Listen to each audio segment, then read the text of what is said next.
परिपूर्ण परमात्मा अकारण करुणालय भगवान राघवेंद्र सरकार बाबा शिव हनुमान जी महाराज जी की पावन पुनीत चरण में साष्टांग नमन बंदन। पूज्यपाद गोस्वामी जी महाराज एवं सदगुरुदेव भगवान जी की चरण में नमन बंदन करते हुए आज की पावन कथा, श्री राम जी की ये पावन कथा हम सभी सखा मंडली और सभी श्रोता समाज, माई बाप, भाई बहन सभी के समक्ष बैठ करके भगवान शिव के सुंदर पांडाल में हम सब भगवान शिव का आराधन करते हुए, हनुमान जी का आवाहन करते हुए ये पावन पुनीत कथा हम सब गा रहे हैं, सुन रहे हैं। भगवान की करुणा ऐसी ही निरंतर हम सब पर बरसती रहे। इसी आस्था विश्वास के साथ भगवान राघवेंद्र की ये कथा हम सब सुन रहे हैं, कह पा रहे हैं, गा पा रहे हैं। आज के पावन पुनीत समय मानस जी के माध्यम से हम सभी बाबा भूत भावन शिव माँ पार्वती जी के बीच संवाद चल रहा है। और संवाद कैसा चल रहा है? मधुर संवाद चल रहा है साहब। वो संवाद जिसको गा गा करके भगत लोग इस भवसागर से तर जाते हैं और कृपा के सागर भक्तों के हित के लिए नाना प्रकार के शरीर धारण करते हैं। कल हम सब भगवान के जन्म का हेतु गाया है। मानस जी में जो हेतु बताया गया है, बाबा शिव कहते हैं वैसे तो अनेक अनेक कारण है भगवान के जन्म लेने का, लेकिन एक दो जन्म जो है वो मैं बताता हूं। जय और विजय नाम के सुंदर भगवान हरि के गण थे, द्वारपाल थे। एक समय की बात है, सनकादिक ऋषि अपनी मंडली के साथ भगवान के दर्शन हेतु पहुंचते हैं। कारणवश तो द्वारपाल हैं जय और विजय, उनको मुख्य द्वार पर ही रोक देते हैं और आपस में कुछ संवाद होने लगता है। सनकादिक ऋषि क्रोधित हो जाते हैं, रुष्ट हो जाते हैं और उनको श्राप दे देते हैं। जाकर के तुम दोनों तामसी शरीर पाओ, तुम तो तामसी की तरह बात करते हो, इसलिए तुम्हारा शरीर तामस हो जाए, तामसी हो जाए। और फिर एक का नाम हिरण्याकश्यप हुआ और दूसरे का नाम हिरण्याक्ष हुआ। और इतने बलवान, इतने साहसी कि देवताओं के गर्भ को छुड़ाने वाले सक्षम थे।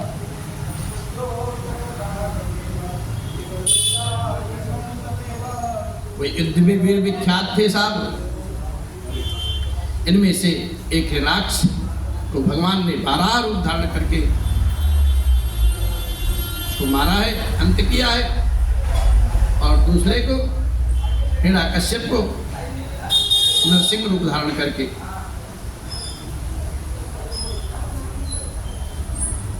ब्राह्मण के श्राप के कारण से वो दोनों भगवान के मारे जाने पर भी मुक्त नहीं होते हैं निभव बंधन से। और फिर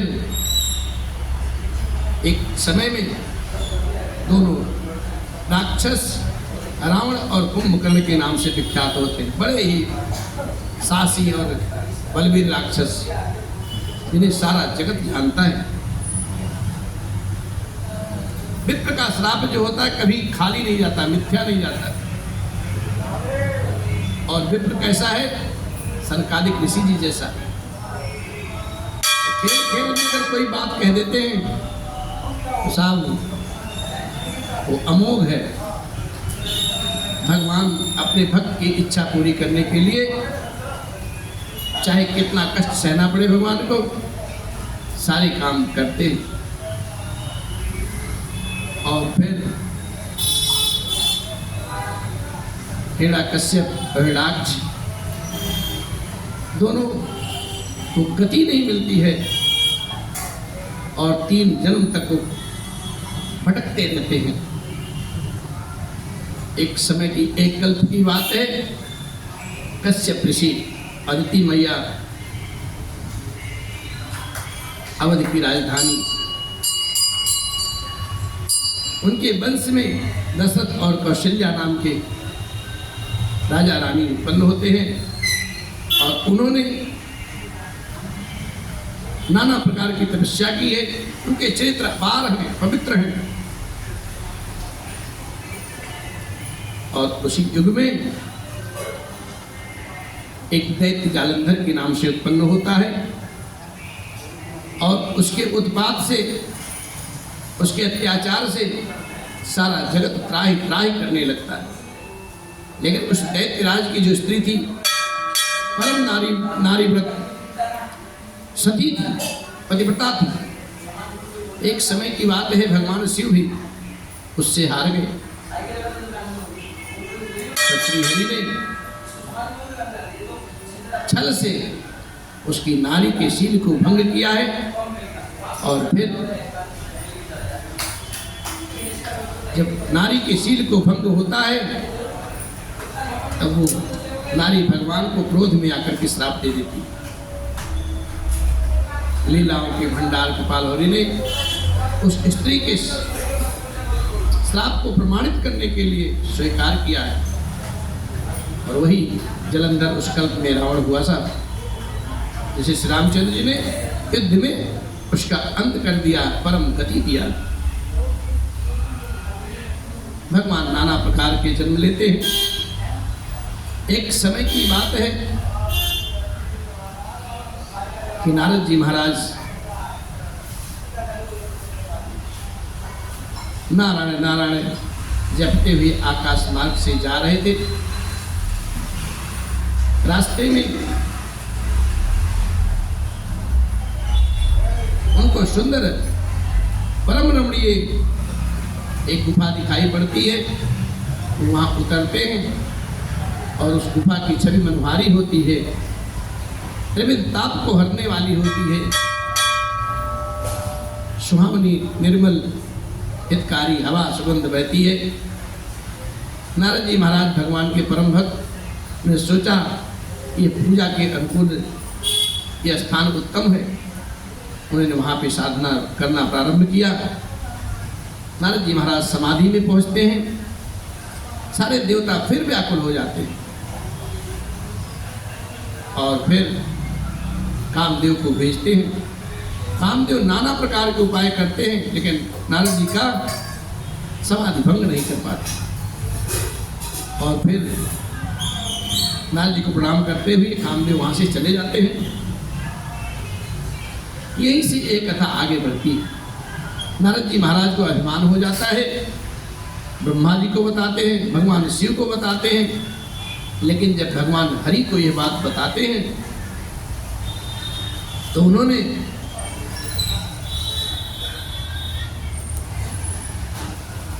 नारद जी की बड़ाई की है। अब नारद जी के हृदय में वो अभिमान रूपी बीज अंकुरित होता है और फिर अपने आप को समझने लगते हैं कि मैं कामदेव को जीत लिया। जब जीव के हृदय में अभिमान आता है ना तो समझ लीजिए उसका पतन का पहला सोपान चालू हो जाता है। और यही बात नारद जी के सामने भी हुई। भगवान के समझाने पर, इशारे पे नारद जी समझ नहीं पाए। श्री हरि को प्रणाम पूर्वक विदा लेते हैं और फिर तो वही अभिमान घर कर जाता है। भगवान सब कुछ जानते हैं और भगवान अपने भक्त के हित के लिए तो कुछ ना कुछ तो करते ही रहते। उन्होंने इस अभिमान को, इस मद को चूर करने के लिए एक सुंदर उपाय रचा है।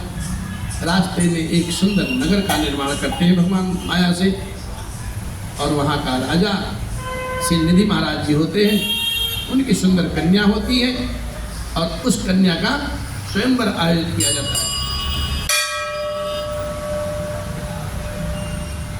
नारद जी महाराज रास्ते में वो नगर पड़ता है और उस नगर में जाते हैं तो पूछते हैं ये कौतूहल कैसा है।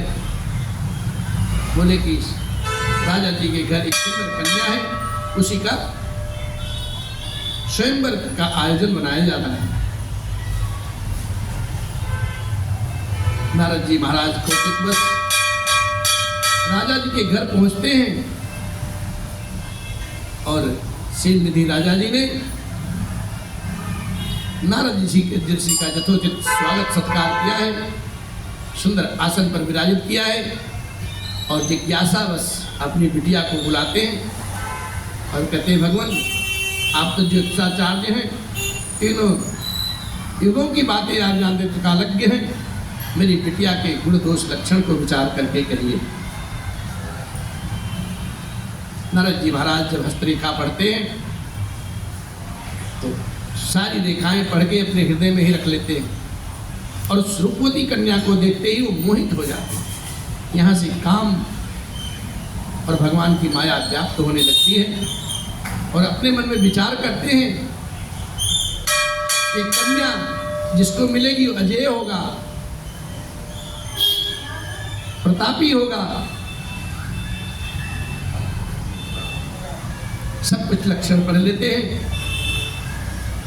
और कहते हैं अपने मन में कि सुंदरी मुझे क्यों ना मिल जाए। अब नारद जी के मन में विवाह की उत्कंठा जागती है। उस कन्या को पाने के लिए उस समय विचार करते हैं मेरा हितैषी कौन है। इस समय ऐसी आपदा, ऐसी परिस्थिति में जीव के पास भी आती है और जीव उस विषम परिस्थिति में सोचता है मेरा हित मित्र कौन है, मेरा सखा संबंधी कौन है जो मेरा इस विषम परिस्थिति में मदद कर सके, सहायता कर सके। नारद जी महाराज अपने मन में विचार करने लगे मेरे हितैषी कौन है। ब्रह्मा जी, शिव जी सबका स्वभाव अपने मन में धारण करते हैं। फिर वहाँ से उनका हृदय मन पहुँच जाता है भगवान हरि के पास और कहते हैं उनके जैसा मेरा हितैषी तो कोई है ही नहीं, क्यों ना हम उनकी शरण में जाएं। ब्रह्मा जी ने भगवान का आराधन किया है, नारद जी ने भगवान का आराधन किया है और भगवान साक्षात प्रकट हो गए और कहते हैं हे प्रभु मेरे मन में ऐसी जिज्ञासा है कि मैं विवाह करना चाहता हूँ और मुझे आप जैसा सुकोमल, निर्मल, सुंदर, सुशील शरीर चाहिए जिससे वो कन्या हमको हमारा वर्ण कर ले। नारद जी महाराज कहते हैं कि मोरे हित हरि सम नहीं को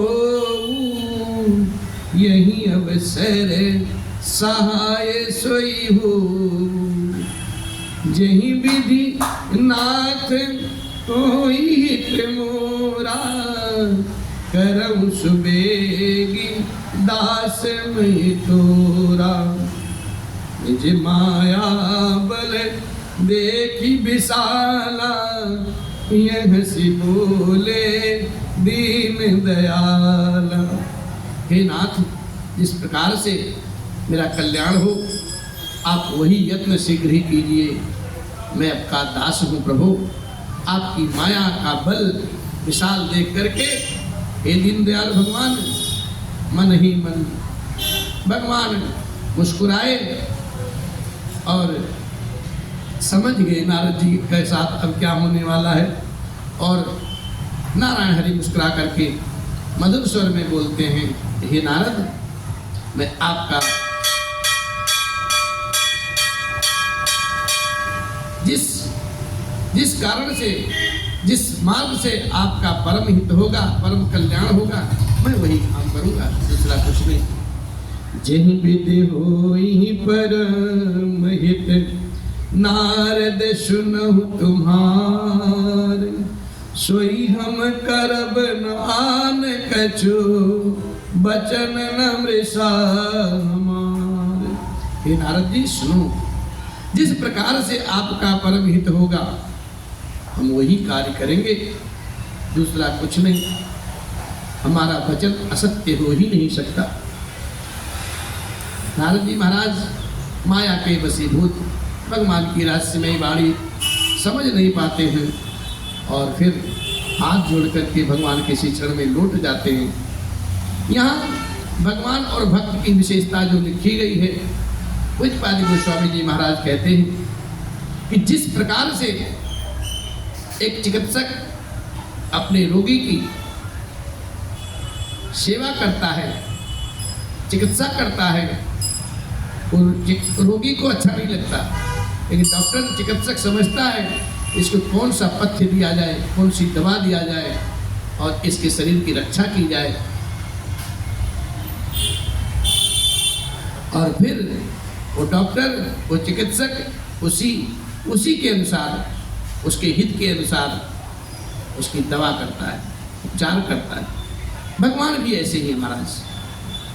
भगवान भी सोचते हैं मेरे भक्त का कल्याण कैसा होगा। प्रत्यक्ष रूप में भक्त को अच्छा नहीं लगता है, दुख होता है, लेकिन अप्रत्यक्ष रूप में उसका परम हित होता है। और फिर तुपत मांगे रुज व्याकुल रोगी, वैद न दे सुनहु मुनि जोगी, यही विदेहित तुम्हारे मैं ठयऊ, कहियस अंतरहित प्रभु भयऊ, माया विभस भये मुनि मूढ़ा, समुझी नहीं हरि गिरा निगूढ़ा, गवने तुरत तहार सिराई, जहाँ स्वयंवर भूमि बनाई, जहाँ स्वयंवर भूमि। भगवान हरि की ऐसी वाणी को सुन करके माया के वशीभूत नारद जी कुछ समझ नहीं पाते हैं और फिर भगवान हरि ध्यान हो जाते हैं। और फिर नारद जी महाराज उस सभा में पहुंचते हैं जहां स्वयंवर की रचना रचाई गई है, और फिर सारे राजा जो आए हैं वो अपने अपने आसन पर विराजित हैं, नाना प्रकार के अलंकृत धारण किए हुए हैं, और कोई नारद जी के मन में अपार हर्ष होता है कि मेरे जैसा कोई है ही नहीं, मुझे देखते ही सुंदरी मेरा ही वर्णन करेगी, दूसरे किसी का नहीं करेगी। निधि निधि आसन बैठे राजा, बहु बनाव करी सहित समाजा, मुनि मन हरस रूप अति मोरे, मोहित जिया नहीं बरहि न भोरे, मुनि हित कारण कृपा निधाना, दीन कुरूप न जाई बखाना, सोच रेत लखी काहू न पावा, नारद जाने सब ही सिरुनावा, नारद जाने सब ही सिरुनावा। नारद जी महाराज को अपने रूप में अपार अभिमान होता है। अभी काम का अभिमान था, अब रूप का अभिमान आ गया, और अपने मन में विचार करते हैं कि मुझे देखते ही ये जो सुंदरी है ये तुरंत मेरा वर्णन करेगी, एक पल की देरी नहीं करेगी। और फिर इधर लीलाधर भगवान हरि नारद जी का परम कल्याण देखते हुए ऐसा रूप दे दिए कि उन्हें इतना कुरूप बना दिया कि उनके सूरत का, उनके रूप का कोई बखान नहीं किया जा सकता। जैसे किसी दूल्हे को शादी में जाना हो ना, ब्याह के लिए, और उसको सवेरे सवेरे ततैया काट ले इसके चेहरे पे 4-5, वही हाल नारद जी का हो गया। चेहरा विकृत हो गया। और फिर जितने थे राजकुमार राजा वहाँ पर नारद जी को पहचान करके सभी ने प्रणाम किया है। और लेकिन ये सब नारद जी भगवान का चैत्र माया समझ नहीं पाए साहब। वहाँ शंकर जी के 2 रुद्रगण होते हैं, वो सब भेद को समझते हैं, लेकिन फिर भी वो दोनों भी विप्र रूप में थे और दोनों बड़े कौतुकी साहब। भगवान के गण है ना, तो भगवान के गण स्थिर भाव में नहीं रह सकते, तो चपल स्वभाव के इधर उधर, और नारद जी का मजाक करते रहते थे, विनोद करते रहते। रहे तहाँ दुई रुद्रगण, तेजा नहीं सब भेव, विप्रवेश देखत फिरहीं, परम कौतुके तेव। जिहि समाज बैठे मुनि जाई, हृदय रूप अहमित अधिकाई। तहाँ बैठे महेश गण धोऊ, विप्रवेश गति लखई न को। करहि कोटि नारद ही सुनाई, नीक दीन हरि सुंदर ताई। रिझहि राज कुंवर छवि देखी, नहीं बरी हरि जान बिसेखी, नहीं बरी हरि जान बिसेखी। और उसी सभा के मध्य में भगवान शिव के 2 रुद्रगण विप्रवेश में बैठे हैं, और वो विप्रवेश जहाँ बैठे हैं उसी के बगल में नारद जी महाराज जाके विराजित होते हैं। और नारद जी को देख करके नाना प्रकार की वो दोनों चपल स्वभाव वाले रुद्रगण ऊट करते हैं, हंसी करते हैं और कहते हैं, प्रभु आपका स्वरूप तो भगवान ने बहुत निर्मल बनाया है। आपको देखते ही राजकुमारी जो है रीझ जाएंगी, आपको देखते ही आपको पाने के लिए व्याकुल हो जाएंगे। और ऐसा जान करके, ऐसा सुन करके नारद जी महाराज गदगद होते हैं। और बाबा लिखते हैं, मुनि मोह मन हाथ पर आए, हंसहि संबोगन अति सच पाए। जदपि सुनहि मुनि अटपटी बानी, समुझ न परई बुद्धि ब्रह्म शानी। काहु न लखा सो चरित विशेखा, सो स्वरूप नृप कन्या देखा। मरकट बदन भयंकर देही, देखत हृदय क्रोध भातेहि। देखत हृदय क्रोध भातेहि। नारद मुनि महाराज आज माया के वशीभूत हैं। भगवान हरि की माया कुछ कहीं ना जा सके, कब किसका क्या नचा दे।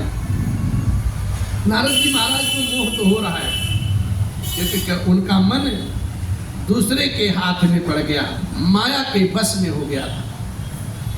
भगवान शिव के जो गण है ना, बहुत प्रसन्न हो करके हंस रहे हैं और कुटिल मुस्कान। नारद जी महाराज उन दोनों की वाणी सुनते हैं तो उनको अटपटी तो लगती है, लेकिन क्या करें, इधर नारायण जी की जो हरि इच्छा है उनकी बुद्धि काम नहीं कर रही और वो समझ रहे दोनों हमारी प्रशंसा कर रहे।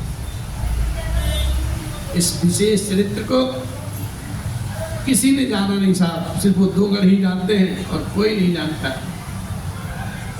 केवल राजकन्या ने नारद जी का यह रूप देखा है। इंद्र जो राजकन्या है वो भी माया की तो है, वो समझती है। नारद जी का मुख क्या है, कैसा है, बंदर जैसा भयानक दिखे साहब, शरीर भयंकर है। और देखते ही देखते उस कन्या के मन में क्षोभ उत्पन्न हो जाता है। क्रोध उत्पन्न हो जाता है और वो राजकन्या जो है वो जयमाल लेकर के आगे बढ़ जाती है सखियों के लिए।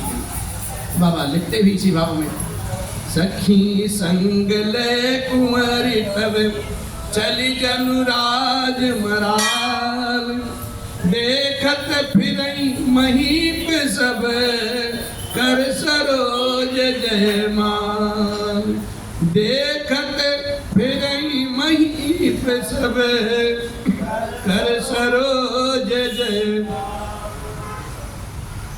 राजकुमारी जो है वो सखियों के मध्य में राजहंसनी की सी चाल चल रही है और वो अपने कमलवत हाथों में सुंदर जयमाल लिए हुए राजाओं की ओर देखती हुई घूमने लगी। और जिधर नारद जी महाराज बैठे हैं उधर तो वो देवी घूम के एक क्षण के लिए भी, एक पल के लिए भी नहीं रुकी और देखी तक नहीं। और नारद जी गुमान करके बैठे थे, अभी जैसे आएगी सुंदरी तुरंत मेरे गले में वरमाला डाल देगी। जिंदी से बैठे नारद फूली सद से ही न बिलो की भूले, पुनि पुनि मुनि मुख सही अकुलाही, देखी दसाहर गन मुस्काही, दरिद्र तनु तहाँ गयऊ कृपाला, कुंवरी हर से मेलऊ जयमाला, कुंवरी हर से मेलऊ जयमाला। बोले लक्ष्मीपति लक्ष्मीपति भगवान की। नारद जी महाराज को अपने रूप पर अधिक अभिमान था, क्योंकि जो रूप किसने दिया था, उनके अनन्य भगवान श्री हरि ने। और जब देवी आगे की तरफ बढ़ जाती है तो मुनि अपने मन में अकुलाने लगते हैं और उमगते हैं कि देवी हमें देखें हमें देखें, लेकिन देवी देखती नहीं है। उसी क्षण की बात है, भगवान श्री हरि सुंदर रूप धारण करके और राजकुमार का रूप धारण करके उस स्वयंवर सभा में पहुंचते हैं, बैठते हैं और जैसे वो विश्व सुंदरी उनको देखती हैं, उनके हृदय में हर्षित होकर के उनके कंठ में वरमाला डाल देती हैं, पहना देती हैं। और फिर इस प्रकार से वो विश्व सुंदरी भगवान को वर्ण कर लेती हैं। दुल्हीन लई गए लछनी मासा, नृप समाज सब भयमु निराशा, दुल्हीन लई गए लछनी मासा, नृप समाज सब भयमु। जैसे भगवान के गले में वरमाला पड़ती है, सारे समाज के लोग जो वहाँ पे निराश हो जाते हैं कि सब लोग आस लेकर के आए थे ना कि हमें वरण होगा, हमारा वरण होगा। और नारद जी की गति देखिए कैसी होती है। अरे मुनि अति विकल मोह मति नाठी, मन गिर गई छूटी जनु गाठी, तब हर गन बोले मुस्काई, निज मुख मुकुर बिलो कहूँ जाए, निज मुख मुकुर बिलो कहूँ जाए। नारद जी की ऐसी गति हो गई जैसे कोई मणि की गठरी बांध करके अपने साथ में चलता हो ना, और उसकी गठरी की गांठ एकाएक कहीं खुल जाए, उसको पता भी ना चले, और जब उसको चेतना आती है वो गठरी की गांठ खुली दिखती है, इतना विकल हो जाता, क्या करें। वही गति नारद जी की है। और वो जो वहाँ पे रुद्रगम जो दोनों आए थे ना प्रवेश में, तो मुस्कुराते हैं और कहते हैं, प्रभु आप काहे इतना उछल रहे हो, इतना व्यथित क्यों हो रहे हो। पहले तो आप अपने आप को जा करके पानी में, जल में अपना शरीर तो देखिए, अपना मुखमंडल तो देखिए, और फिर ऐसा कह करके दोनों विप्रवेशधारी रुद्रगण भाग खड़े होते हैं।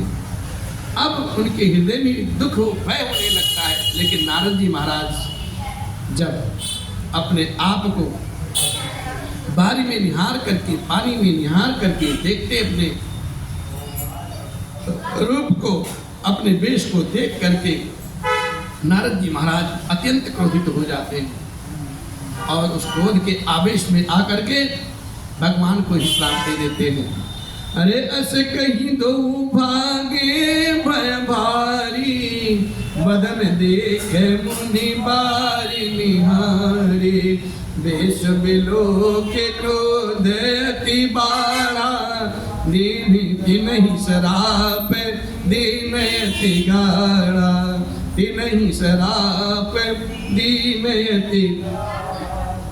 नारद जी महाराज इतने व्यथित हो जाते हैं, इतने क्रोधित हो जाते हैं, उन्हें कुछ सुनाई नहीं पड़ता, कुछ समझ नहीं पाते और उनके अधर फड़कने लगते हैं, शरीर कांपने लगती है और फिर गुस्से से लाल हो जाते हैं और फिर कहते हैं भगवान श्री हरि को।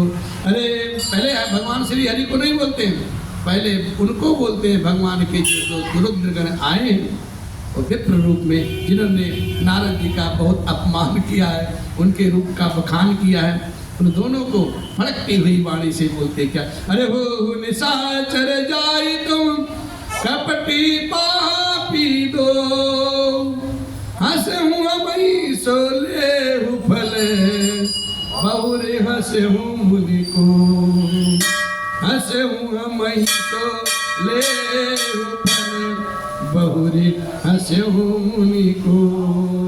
कहते हे कपटियों, हे पापी, अब तुम दोनों जाकर के राक्षस बन जाओ। तुमने हमारी बहुत हंसी उड़ाई है, मेरा बहुत विनोद किया है और मुझे तरह तरह के ताने मारे हैं, उसका फल अब तुम चख लो। अब फिर किसी मुनि की हंसी मत करना, क्योंकि तुम्हें ऐसा परिणाम मिलेगा, तुम किसी का हंसी नहीं कर सकते, किसी का विरोध नहीं कर सकते। और फिर जल देखे रूप निज पावा, तदपि हृदय संतोष नयावा, फरकत अतर रूपोप मन माही, सपद चले कमलापति पाही, सपद चले कमलापति। फिर जाकर के नारद जी महाराज दोबारा जल में अपने आप को देखते हैं और फिर उन्होंने अपना वास्तविक रूप पाते हैं और इतने भी उनको संतोष नहीं होता है साहब। उनके गुस्सा जो है इनका क्रोध शांत नहीं होता है, उनके जो होंठ हैं, अधर जो है फड़कते रहते, शरीर कंपायमान है और हृदय में अग्नि ज्वाला क्रोध की भड़क रही है। और इतना सोचते ही कहते अब चलो भगवान से देखते हैं क्या होता है। अब भगवान से बैर ले लेते हैं और भगवान से विरोध करने के लिए तत्काल चल पड़ते हैं।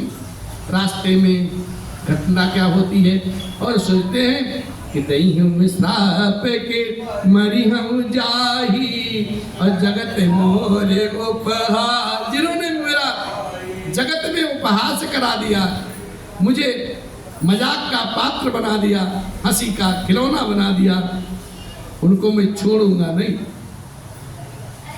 उनको मैं जाकर के श्राप दे दूंगा या प्राण दे दूंगा अपना। जगत में उन्होंने मेरी बहुत बेइज्जती कराई साहब, बहुत हंसी कराई। दैत्यों के शत्रु भगवान हरि उन्हें बीच ही रास्ते में मिल जाते हैं। माया है सब भगवान की। और जब बीच में मिलते हैं तो होता क्या है, होता यह है संग रमा सोई राजकुमारी। साथ में लक्ष्मी जी हैं और वही सुंदर सुकुमारी जो राजकुमारी थी वो भी साथ में है। नारद जी महाराज देखते ही और एकदम हो जाते, क्रोधित हो जाते। अरे बीच ही पंथ मिले धनुजारी, संग रमा सोई राजकुमारी। हाथ जोड़ के मधुर स्वर में भगवान श्री हरि बोलते हैं क्या, मधुर बचन बोले सुर साई, मुनि कहाँ चले बिकल के नाई। हे मुनि, आप इतने व्यथित होकर के कहाँ जा रहे हैं, क्या बात है, कारण क्या है? भगवान बड़ा छलिया है, इतनी छलिया कहाँ नहीं जा सकता। अरे हे गिरधारी चलिया मोहन, हम भी तुमको दिल दे बैठे। हे गिरधारी चलिया मोहन, हम भी तुमको दिल दे बैठे। अरे पहले से गम कम जो न थे, पहले से गम कम जो न थे, एक और मुसीबत ले बैठे। हे गिरधारी छलिया मोहन, हम भी तुमको दिल दे बैठे। हे गिरधारी। भगवान बड़े छलिया, बड़े निराले, और अपने ही आग लगाते हैं और अपने स्वयं ही बुझाने भी पहुंच जाते हैं साहब। इतने छलिया भगवान बड़े निराले हैं साहब। कौतुकी नारद जी महाराज जैसे लक्ष्मी जी और उस सुंदर विश्व सुंदरी को देखते हैं कि भगवान हरि अपने साथ लेकर के जा रहे हैं, इतने कुपित हो जाते हैं कि उसकी विवेचना करें क्या। उनके मन में कुछ बोध नहीं रहता है, बस माया का प्रभाव साहब और कुछ नहीं। और जैसे श्री हरि ने पूछा, नारद जी कहाँ जा रहे हो आप? और जब इतना ही वचन जैसे सुना, क्रोध से व्याकुल हो गए और माया के वशीभूत, उनको कुछ ज्ञात ना रहा और गुस्से में लाल होकर के बोलते क्या? अरे पर संपदा सकहूं नहीं देखी, तुम्हारे ईर्षा कपट बिसेखी। मथत सिंदूर दही बहुरायो, सुरन पेरे बिस पान करायो। मथत सिंदूर दही बहुरायो, सुरन पेरे बिस पान करायो। नारद जी महाराज बात गुस्से में तो बोलते हैं, लेकिन अच्छी भी बोलते हैं, सटीक बोलते हैं। सटीक क्या लगा? कहते प्रभु आप दूसरे को खुशहाली देख ही नहीं सकते, आप बड़े मतलबी हो, बड़े छलिया हो। दूसरे के घर में संपदा लक्ष्मी आप देख ही नहीं सकते, बड़े स्वार्थी हो आप। तो तुम्हारी ईर्ष्या, तुम्हारी कपट को मैं जानता हूं। बहुत ईर्ष्यालु हो, बहुत कपटी हो आप। भगवान को ऐसी ऐसी बात बोलते हैं। बोले कैसे भाई? बोले प्रमाण है। प्रमाण ये है, जब क्षीर सुंद में मंथन हुआ ना, अच्छी अच्छी चीज तो आपने ग्रहण कर ली और बुरी बुरी चीज इधर उधर बांट दी है? तो छलिया नहीं हो, मतलब भी नहीं हो। सुधा तो आप अपने पक्ष में रख लिए और विष को कोई रखने वाला नहीं था। तो महादेव जी को आपने प्रेरित किया, उनको भी समझाया बुझाया, माया के वशीभूत किया और फिर अपने मोह से उनको विष का पान करा दिया। कैसे स्वार्थी हुआ। और देवताओं को आपने अमृत दे दिया साहब।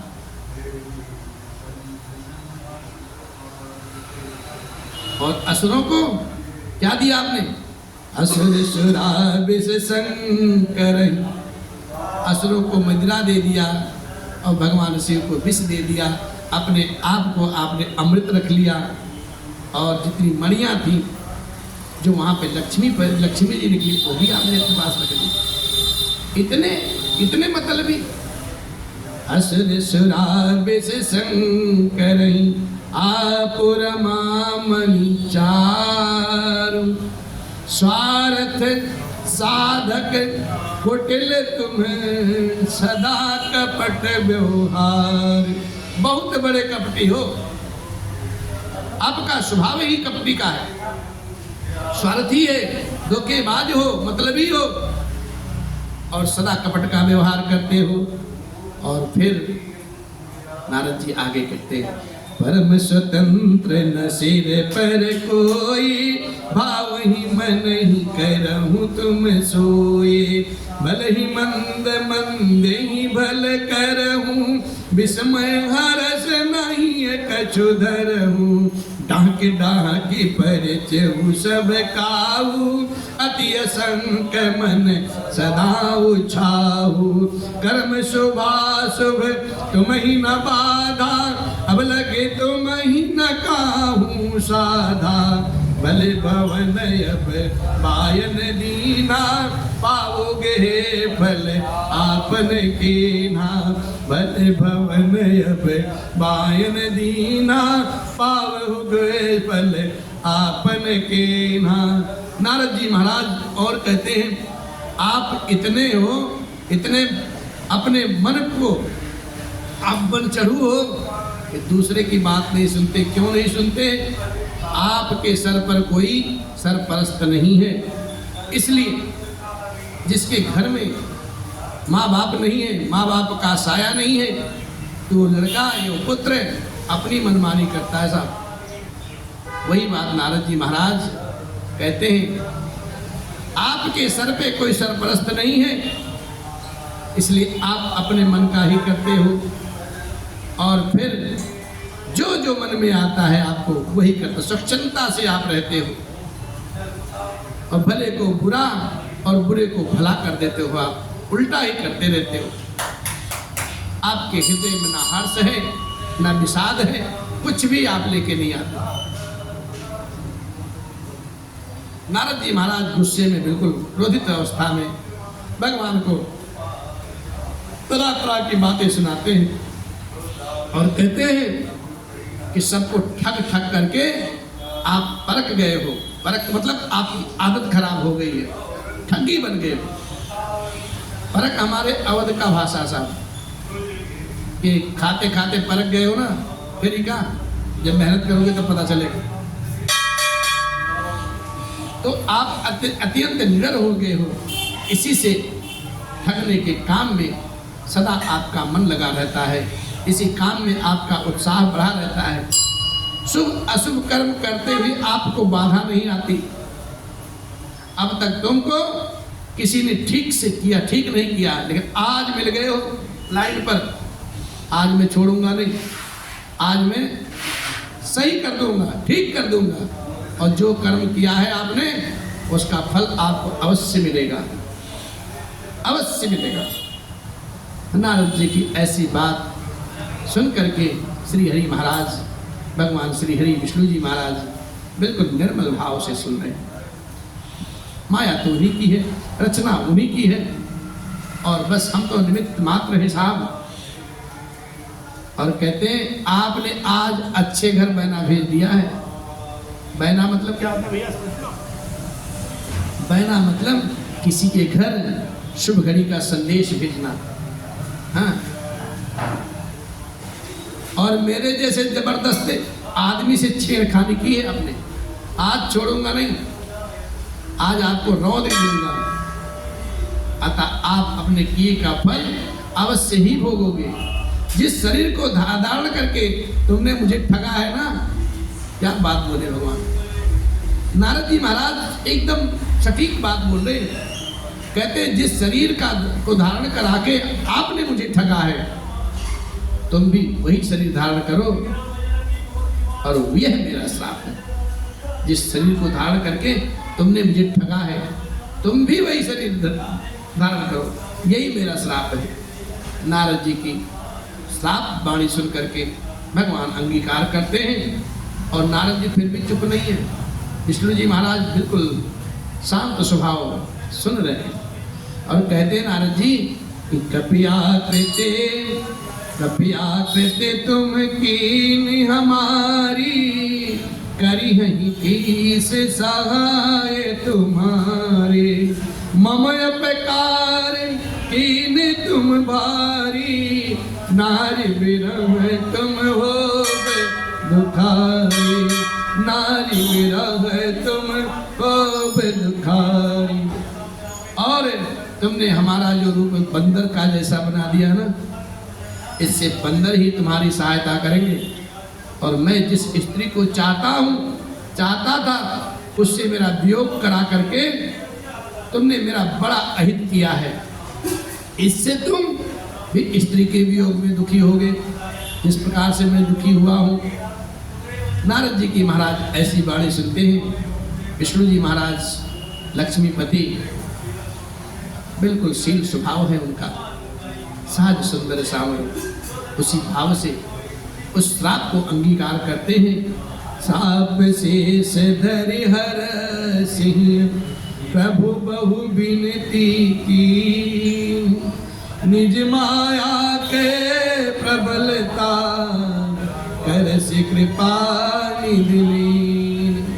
अपनी माया की जो प्रबलता है, उस प्रबलता को देखते हुए भगवान विष्णु नारद जी का श्राप अंगीकार किया है और अपने हृदय में हर्षित हो जाते हैं। और फिर हर्षित होकर के प्रभु ने नारद भगवान की बहुत विनती की है, बहुत पूजा की है। और फिर तो भगवान लीलाधर चक्रधारी सुदर्शन को धारण करने वाले भगवान विष्णु अपनी लीला को, अपनी माया को खींच लेते हैं, अपने में समाहित कर लेते हैं। और जब इतना करते हैं, नारद जी की अंतर चेतना जागती है। फिर क्या होता है? अरे हरि माया जब दूर निवारी, नहीं तहरा मान राजकुमारी, तब मुनियति सभी तहरी चरना, गए पाही प्रणतारते हरना। मृषाहो मम श्राप कृपाला, मम इच्छा कह दीन दयाला, मम इच्छा कह दीन दयाला। मैं दुर्बचन कहे बहु तेरे, और कहा मुनि पाप मिटही किम मेरे, कहा मुनि पाप मिटही किम मेरे। जब भगवान ने अपनी माया को खींच लिया, तब न वहाँ पे रमा जी रही, न वह राजकुमारी रही। और फिर ये देखते देखते नारद महाराज जी सभीत हो जाते हैं, डर जाते हैं, और भय के कारण भगवान के दोनों चरण पकड़ करके शरणागत होते हैं और कहते हैं, त्राहि माम प्रभु, त्राहि माम, हे दुखों के हरने वाले, मेरी रक्षा करो। और कहते हैं, कृपालु, जो मैंने अज्ञानवश ये जो श्राप दिया है ना, सब मिथ्या हो जाए, सब झूठा हो जाए। तब दीनों पर दया करने वाले चक्रधारी भगवान विष्णु बोलते हैं कि ये सब तो मेरी इच्छा से ही हुआ है, आप नाहक अपने को दोष लगाते हो। उनने कहा, प्रभु, मैंने आपको बहुत बहुत खोटे खोटे वचन कहे हैं, मेरी अंतर आत्मा मुझे माफ नहीं कर रही है, मेरे पाप कैसे जाएंगे नाथ। तब भगवान श्री हरि कहते हैं, हे नारद जी, आप जाकर के शंकर जी के सत नाम का जप करो, सत नाम का जप करो। अगर किसी से कोई पाप हो जाए, प्रायश्चित करना है, भगवान शिव के शरण में जाना चाहिए। भगवान राघवेंद्र, भगवान विष्णु स्वयं अपने मुखारविंद से कहते हैं, भगवान के 100 नाम का जाप करने से साधक के हृदय में शांति मिलती है और उनके पाप का शमन हो जाता है। और भगवान कहते हैं, मुझे शिव के समान दूसरा कोई प्रिय नहीं है, इसलिए इस विश्वास को भूल कर भी नहीं छोड़ना है, पर जाकर के भगवान शिव के शरणागत हो जाओ। और भगवान फिर कहते हैं कि जिस पर भगवान शिव कृपा कर देते हैं ना, वो मुनि मेरे भक्ति के अधिकारी हो जाते हैं। जहीं पर कृपा न करही पुरारी, सो न पावे मुनि भगते हमारी। जिस पर भगवान शिव की कृपा हो जाए, वो भगवान का परम भक्त बन जाता है, और जिस पर भगवान शिव की कृपा ना हो, वो भगवान की भक्ति कभी पा ही नहीं सकता। ऐसा विचार करके आप पृथ्वी पर जाके विचरण कीजिए, तब जाकर के भगवान नारद जी की माया को हर लेते हैं। असुर धरे महु बिचरहु जाई, अब न तुम ही माया नियराई, अब न तुम ही माया नियराई। भगवान नारद जी से कहते हैं, भगवान शिव का ध्यान करो, जप करो और पृथ्वी पर विचरण करो, आकाश मार्ग में, स्वर्ग में नहीं। देश निकाला हो गया नारद जी का, और कहते हैं पृथ्वी पर जाके विचरण करो, अब तुम्हें माया कभी नहीं सताएगी। इस प्रकार से नाना प्रकार से नारद जी को प्रबोधन दे करके भगवान अंतर्ध्यान होते हैं।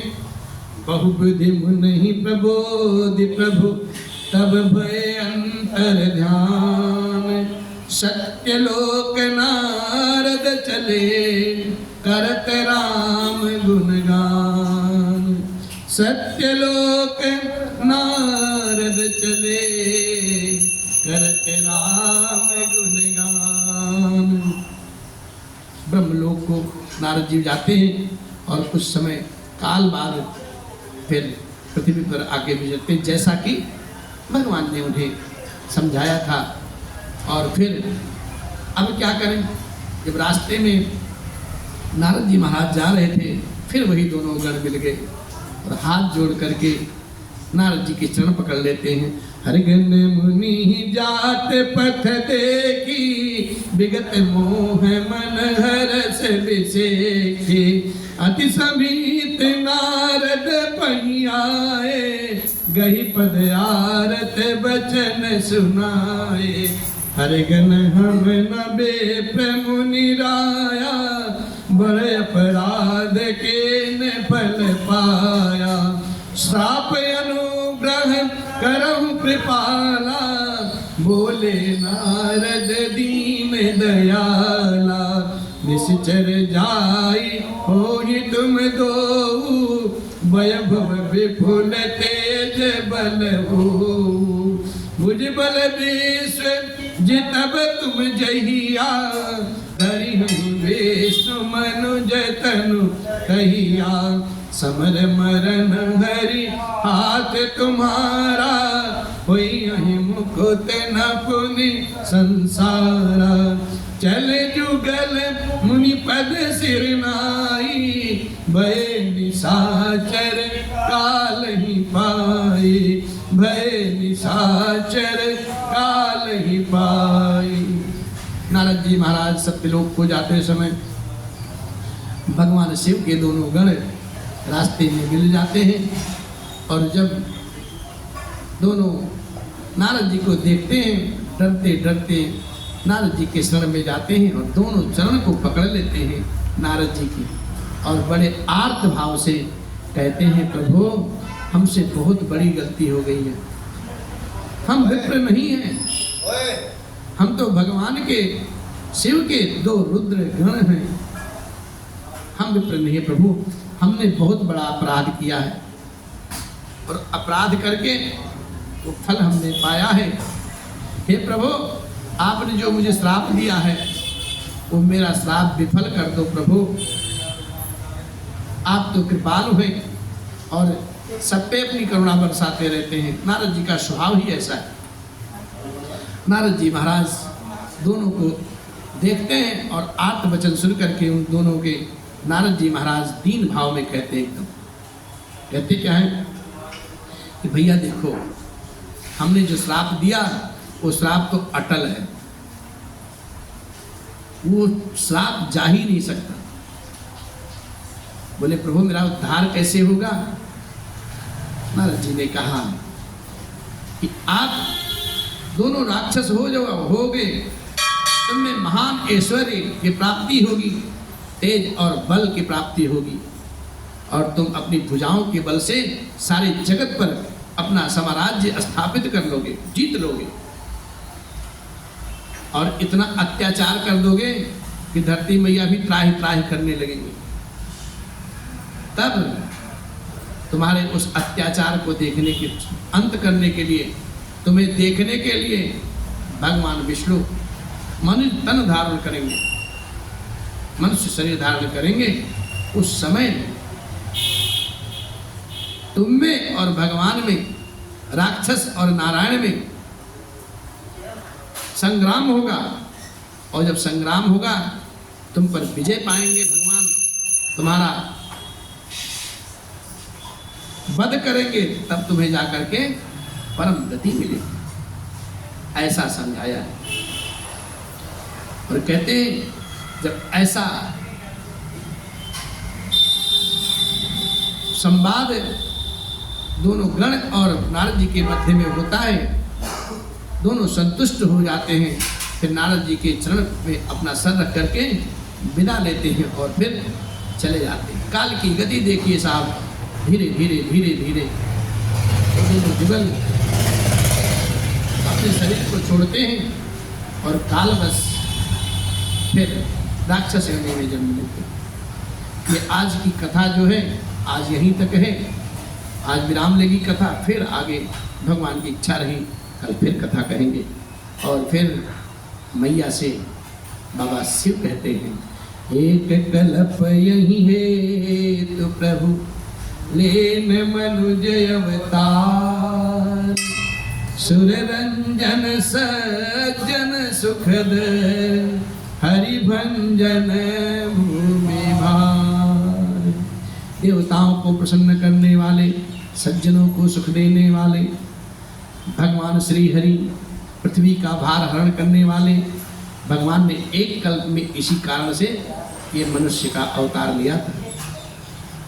कथा जितनी भी कहो सुनने वाले की कंठा बढ़ती जाती है, लालसा बढ़ती जाती है, इसलिए लालसा कम नहीं होती कथा पर। और फिर इसी भाव में मेरे अलबेले राम तेरे चरणों का मैं हूँ गुलाम, ओ मेरे अलबेले राम तेरे चरणों का मैं हूँ गुलाम, ओ मेरे अलबेले राम, मेरे अलबेले राम, मेरे अलबेले राम, मेरे अलबेले राम, मेरे अलबेले तेरे चरणों का मैं हूँ गुलाम, ओ मेरे अलबेले राम तेरे चरणों का मैं हूँ गुलाम, ओ मेरे अलबेले राम।